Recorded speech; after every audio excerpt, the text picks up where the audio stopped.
Hello, I'm Dave Gentry. Welcome to the RedChip Money Report, where we help investors find the best names in emerging growth stocks.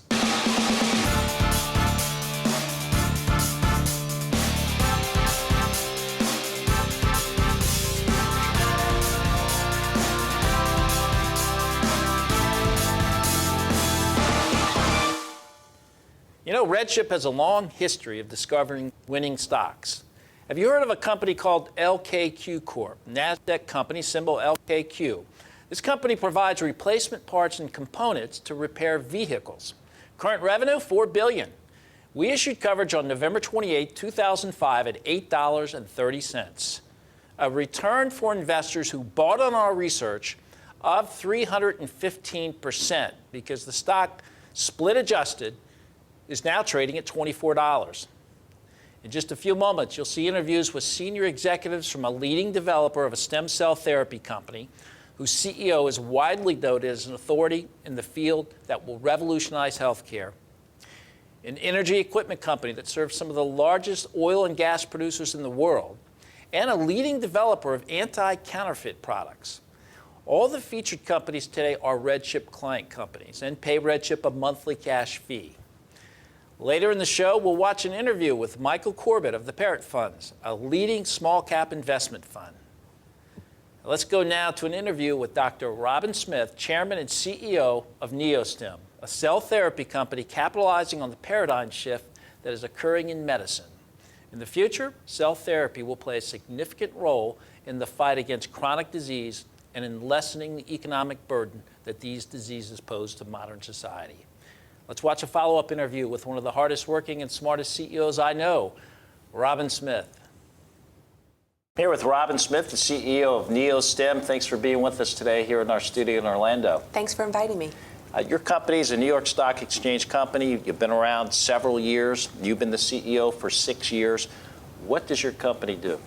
So we create novel cell therapy products to treat chronic diseases, as well as we have a service business, a contract manufacturing business that helps other companies develop their cell therapy products. So you're a stem cell technology company. Tell our viewers what is a stem cell? How do these stem cell therapies work? So for 30 years, we've used stem cells to treat people. It's called a bone marrow transplant, and standard of care for many blood disorders and diseases and cancer incorporates cell therapy. However, we realize these cells of our body are our way to naturally repair itself, and we realize that we can take these cells from the different parts of our body and create therapies or vaccines to help treat different patients with chronic diseases. Now, there's 4,500 clinical trials now that are using stem cell therapy. And 19,000 on cell therapy. Your technology, you're in phase 2 of a clinical trial that treats heart damage. Tell us about this trial. So we acquired a company in October of 2011 called Amercyte, which is developing a product using your own stem cells to treat a person 6 to 10 days after they've had a heart attack to prevent the worsening of the heart muscle function. And how long will it take to treat these patients? When will you get data? So we're currently enrolling our phase 2 trial. We believe we'll complete enrollment this year, and 6 months after the last patient is enrolled, we should have the first data readout, which we're very excited about. Now, you also have grants from the National Institutes of Health, from the Department of Defense. Tell us about those grants, what you're doing. So in addition to our cardiovascular therapy, we're developing therapies in autoimmune disorders and regenerative medicine. Our V cells, these very small embryonic-like stem cells, we believe have regenerative properties, and using the Department of Defense funding and through different grants, we're looking to develop therapies for things like wounds, closing wounds more quickly, bones when they get through osteoporosis or through damage, for vision through retinal disease or macular degeneration. It's a way to restore damaged tissue. And why would the Department of Defense, National Institutes of Health choose your company for these grants? Well, they're very focused on helping companies with exciting technologies to develop them and get them into the clinic. Ideally, we want cell therapies that are safe, cost-effective, and can repair damaged tissue to treat underlying disease to get into the clinic as quickly as possible. So we're seeing a paradigm shift now with the stem cell technology. It'll benefit patients, hospitals, medical industry, lower costs for treatment. Tell us more about how that will play out in the coming years. Absolutely. Well, for chronic disease, you're very often focused on symptoms. And the cell therapy is to actually focus more on what's causing the disease. So it's not just about prolonging life, but quality of life. If you can restore and repair the tissue that's damaged, you're not going to be on as many chemicals and drugs for the symptoms because you'll be healthier and restored after an injury. Now, you're also coming out with a book. Absolutely. So we want people to understand what this is all about, that this controversy of embryonic and adult, that people are getting lost in really the hope and the advances that we've seen in adult stem cells therapies. And so it's a book that actually has 3 authors, one of which is myself, and the Pope wrote the foreword to help people understand they don't have to choose between science and faith. Again, here with CEO Robin Smith of NeoStem. Now, we also there is research coverage on your company, stock research. Some analysts say the stock should be a $2.50, $3 stock, trading at 60 cents. I personally think the stock's undervalued, trading near its 52-week low, which is a great time to buy a stock. Particularly a biotech stock, you want to be in the stock before concrete news hits the street. And before you have huge institutional ownership, about 20% institutional ownership in the stock now. At 60 cents, I think it's a great buy. What do you think? Well, we're just focused on the industry, which is growing and hitting our milestones, and I'll let experts like yourself make judgments on the stock. Well, thanks for being with us today, Robin. Thanks for having me. I said last week, and I'll say it again. In fact, I'll keep saying it. If NeoStem continues to grow its stem cell manufacturing business, securing contracts with companies like Dendreon, and continues to receive grants from the National Institutes of Health and the Department of Defense, and their clinical trials continue to show promising results, and given the fact that the CEO will soon publish a book on stem cell therapy, further highlighting the achievements of NeoStem, it's reasonable, very reasonable to believe the stock will move in an upward direction. I think the stock is very cheap. Biostocks are all about news. They move on news, up on good news, down on bad news. I'm looking for continued positive news on NeoStem. Our next speaker is Michael Corbett, CEO and Portfolio Manager at Perritt Capital Management, an investment management firm focused on smaller companies. The fund seeks microcap companies that management believes have the potential for long-term capital appreciation based on superior or niche products or services. Market caps generally between 300 and 500 million. Looking for favorable operating characteristics, superior management, and other exceptional factors. Let's hear from Michael Corbett. I'm here with Michael Corbett, the CEO of Perritt Capital Management. Michael, thanks for being with us today. Thank you, Dave. Thanks for having me. It's our pleasure. Now, you've been with Perritt since 1990. You became sort of the lead fund manager in 1999. And I want you to tell us just 30 seconds on your background. Sure. Well, I pretty much came right out of college and worked for a small stint at Charles Schwab, but been with Perritt Capital in the research department since 1990. So we actually started out as a newsletter publisher. So a lot of my first 9 years was helping write newsletters, research on mutual funds, small stocks, microcap stocks, and then just worked right with the right-hand man with Dr. Perritt, who started this firm, and been with him ever since, and took over, as you said, in '99.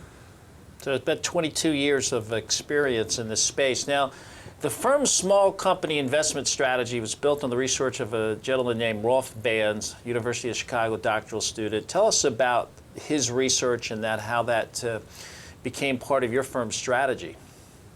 Well, it was a paper that was done in the late 70s, as you said, from Rolf Banz out of the University of Chicago. And Dr. Perritt was really just fascinated with what he found in this paper, which was basically, as the paper kind of described, sort of a free lunch in terms of the risk-adjusted return that you can get in investing in small firm stocks, but certainly over a long period of time. So we adopted that approach of investing in true small companies.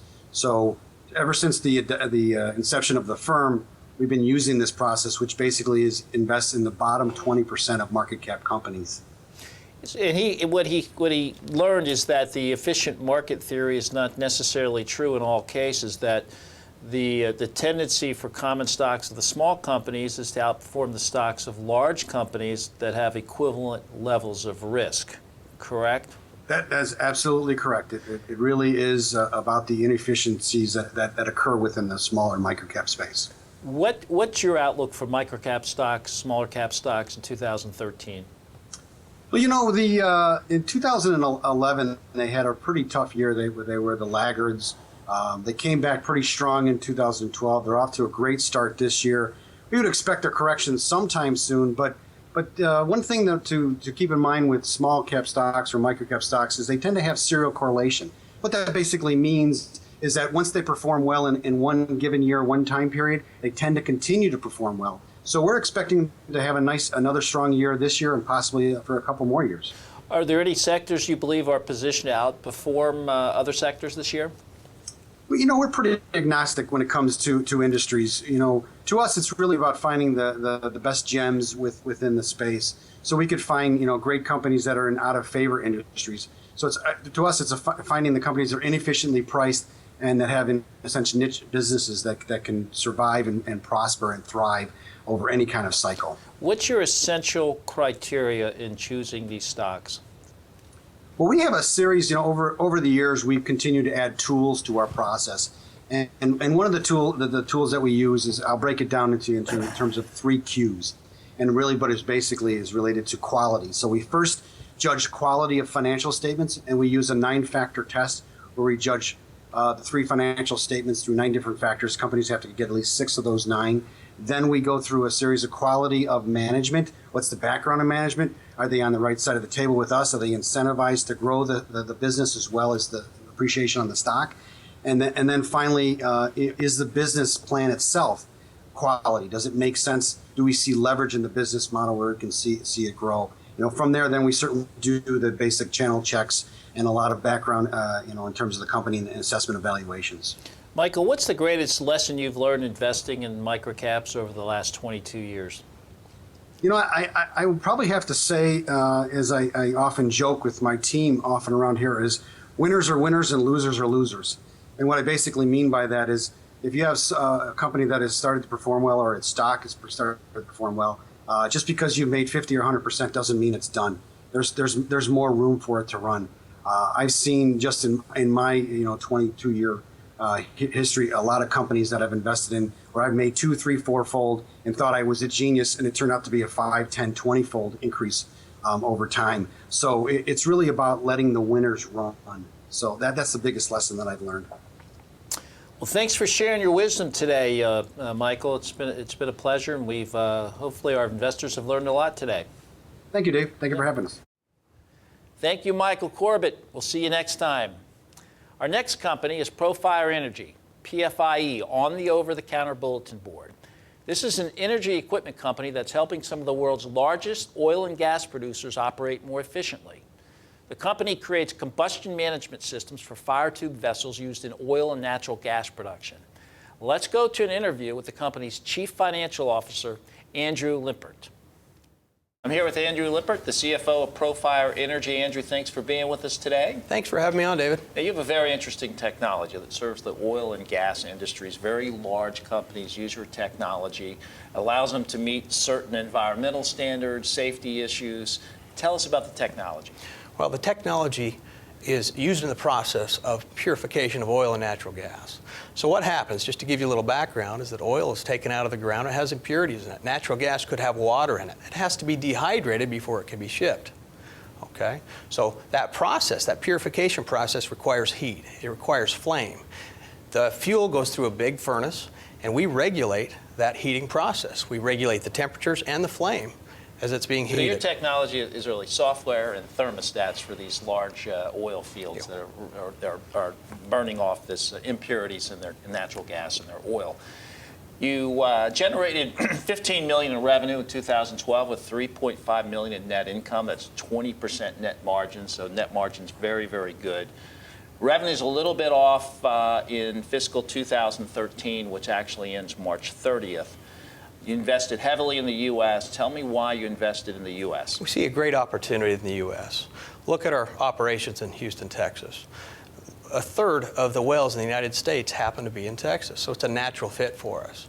So we find opportunities everywhere. There are 4,000 independent oil and natural gas producers in the United States. That's a ripe opportunity for this technology. And there's 1 million plus oil wells in the U.S. and Canada. All could use your technology. That's correct. Why is Exxon, for example, using your technology and not one of your competitors?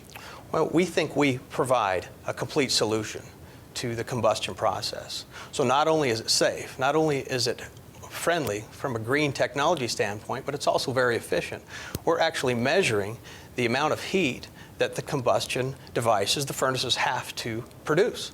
And so instead of running a furnace for, say, 24 hours a day, you could run it for 6 to 8 hours a day, and that puts money right in the end user's pocket.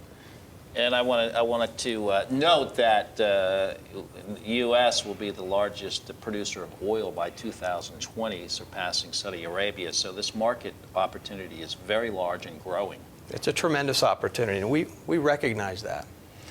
What happens for you the rest of this year? The rest of this year, we continue to grow. We've invested heavily in sales and marketing and inventory controls. We're looking for ways to continue to, on a timely fashion, satisfy the needs of those big and growing oil companies. Again, you're a first mover in this field. This is a relatively new regulatory area in Canada.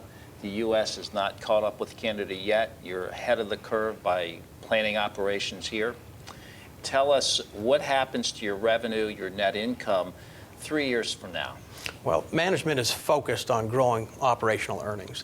That is a function of expanding our footprint. We would like to expand into other states.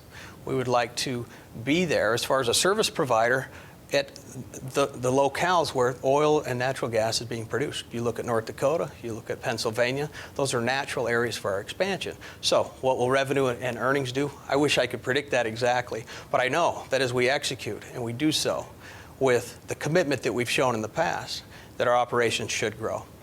Again, first mover status in a regulatory area serving a very important need. This company has 3 patents on your technology. You're offering a better solution. That's correct. Do you expect that you will continue to grow internationally other than the U.S.?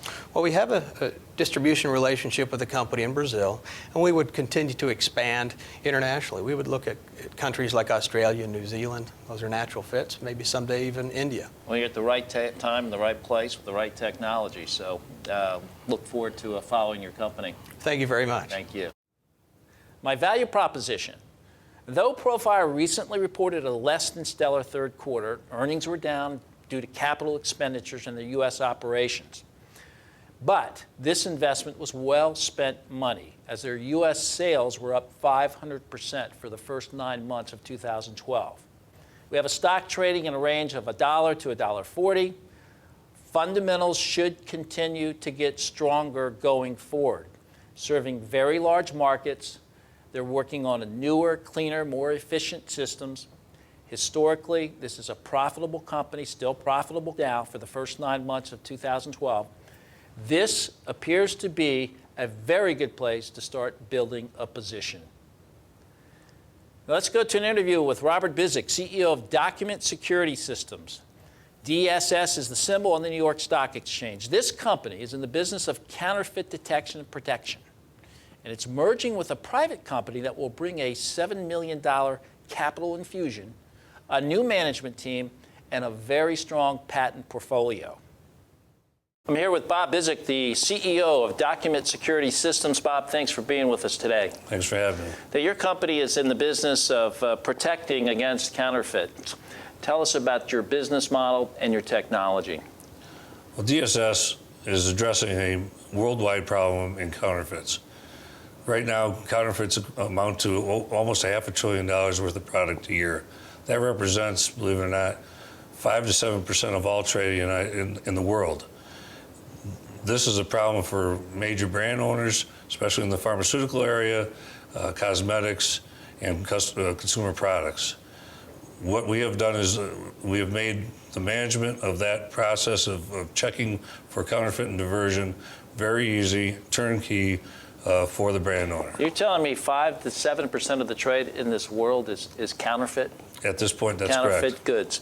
And your technology allows government agencies or private businesses to detect that counterfeit That's correct. product. And how does the technology work? Simply by scanning the packaging or label, they can, through the cloud in real time, be able to determine whether the product is authentic, expired, in the place that it should be, or whether it's been diverted. So this is an application that can be used on a cell phone. So they can take that cell phone with that application, scan that product, and determine instantly whether that's a counterfeit product. That's correct.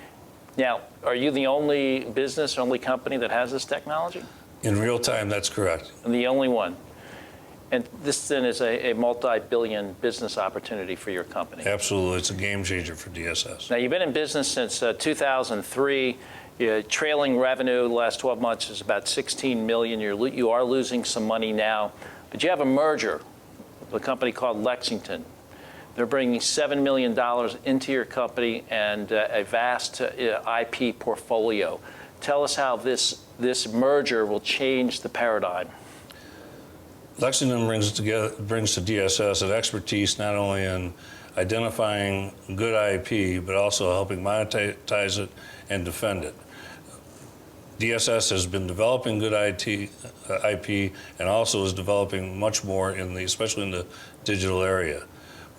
We could use their expertise not only identifying overlaying IP, but also in defending what we're developing going forward. So again, 60 million trailing revenue, losing some money now. When do you achieve profitability? Actually, in the third quarter of this year, we were within tens of thousands of dollars of EBITDA break even. We anticipate achieving EBITDA break even in 2013. And because the licensing of this new technology is so significantly leaning toward licensing, which is probably a 60% margin to DSS, we anticipate exponential growth very quickly from here on out. So big revenue growth coming in 2013 with this merger. You'll be fully funded. By the way, EBITDA, earnings before interest, taxes, depreciation, amortization, very close to profitability on an EBITDA basis. I think the company, the stock is cheap at these levels given the new developments coming. When will this merger be completed? We anticipate the merger to be complete somewhere in the later part of the first quarter or very early second quarter. What's the essential value proposition for investors today? Why should they own the stock today? The stock is as low as it's been in quite some time. We believe that the game-changing application and AuthentiGuard that we're introducing, along with the significant IP knowledge that Lexington is bringing, really provides a very good opportunity for stockholders at this point. Great. Well, thanks for being with us today, Bob. Exciting times for your company. Thank you. Document Security Systems. This stock represents a classic turnaround story. Currently generating $16 million in trailing revenue, but losing money. But the merger, the capital infusion, and their new counterfeit detection technology should increase revenue and help them get to profitability. I think it's a buy at these levels. The companies we looked at today all offer significant upside. NeoStem is a company with a world-class management team, strong intellectual property, an emerging leader in cell therapy. I like everything about this stock. In my opinion, the stock is inexpensive and undervalued. Remember, RedChip research target price is $2, and it's trading for under $1. Potential upside 100% plus.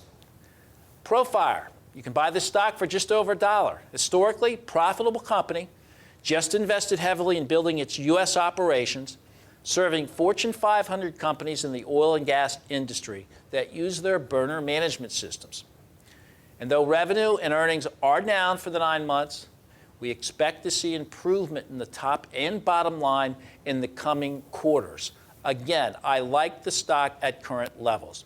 And Document Security Systems, a classic turnaround story. And you can make a fortune buying companies that are in transformation, moving towards positive events. Stock is down from $4 to $2. The merger, cash coming, new products, new management, and this mobile application product, which detects counterfeit products coming into the U.S., serving government agencies and Fortune 500 companies. Nothing not to like here. Buy, buy, buy. And remember, balance your portfolio. Don't put all your money in smaller caps. They're the most volatile asset class, and while gains can be substantial both in the short term and long term, you should also be prepared for the downside. And remember, I'm not always right, and neither is RedChip, and neither are the best analysts on Wall Street. It's best to buy smaller cap stocks in baskets. While one may not perform as expected, any one of the others in your cornucopia of stocks could make up for any of the losses while providing very, very lucrative paydays. Remember, give us a call, 1-800-REDCHIP. Order a free due diligence package, a research profile on any of the companies featured today. You can also watch full presentations by these CEOs. Visit redchip.com and sign up for the RedChip Money Report. The RedChip Money Report, our weekly newsletter that gives you the best names and the best information on the best small cap stocks in the market today. And sign up for our stock challenge, where you can win a $50 Visa gift card. Take your wife out to dinner. Take your boyfriend out to dinner. Twitter us, RedChip Nation. Email us, money@redchip.com. And request more information on the companies presented today. And don't forget to come back next week, same time, same place, to learn more about the best emerging growth companies in the market today. If you have a company that you believe warrants our attention, or if you have a company that wishes to go public or raise capital, contact us. Learn more about our easy, inexpensive, going public consulting service. We're not a broker-dealer. We are a consulting firm and a research firm. I'm Dave Gentry with the RedChip Money Report. Thank you, and we'll see you next week.